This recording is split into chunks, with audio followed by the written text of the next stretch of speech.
অবশেষে সকলের জন্য একটা স্বস্তির খবর।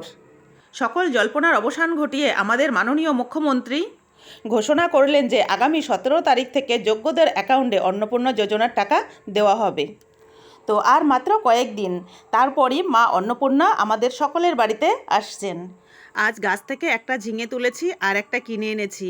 তো চলো এখন এই ঝিঙে দুটো কাটতে কাটতেই আমাদের মাননীয় মুখ্যমন্ত্রী কি বলেছেন সেটা শোনা যাক।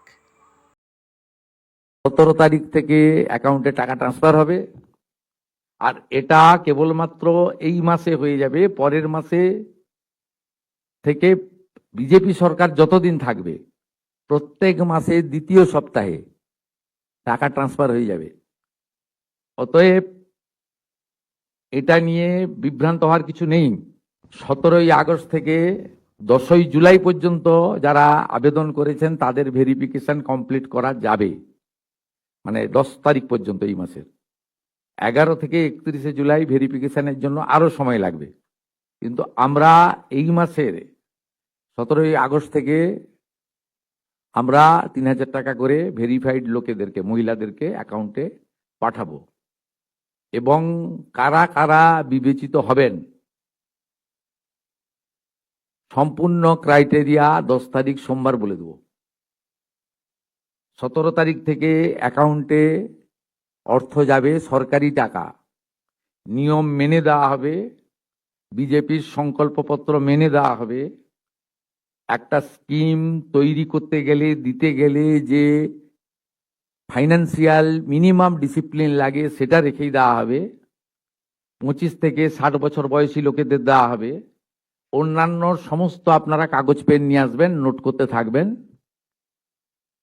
আমি এবং সংশ্লিষ্ট মন্ত্রী অর্থ সচিবকে রেখে বলে দেব 17 তারিখ থেকে অ্যাকাউন্টে টাকা ট্রান্সফার হবে, আর এটা কেবলমাত্র এই মাসে হয়ে যাবে। পরের মাসে থেকে বিজেপি সরকার যতদিন থাকবে প্রত্যেক মাসে দ্বিতীয় সপ্তাহে টাকা ট্রান্সফার হয়ে যাবে।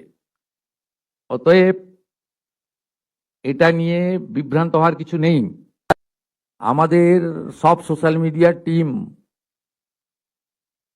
যারা যারা রিল বানাচ্ছেন, রিল করছেন, খুব নজর রাখছে। যারা মিথ্যা তথ্য দিচ্ছেন তাদেরকে চিহ্নিত করে রাখছি। মিথ্যা তথ্য যারা দিচ্ছেন তাদের বিরুদ্ধেও আইনগত ব্যবস্থা হবে। জনগণকে বিভ্রান্ত করার কোনো কারণ নেই।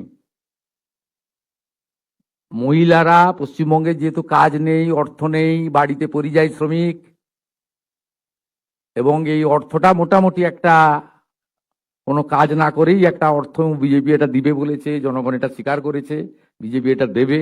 আমি তো কমিটেড, আমি চিফ মিনিস্টার, পাওয়ার যোগ্য লোকরা নিশ্চয়ই পাবেন।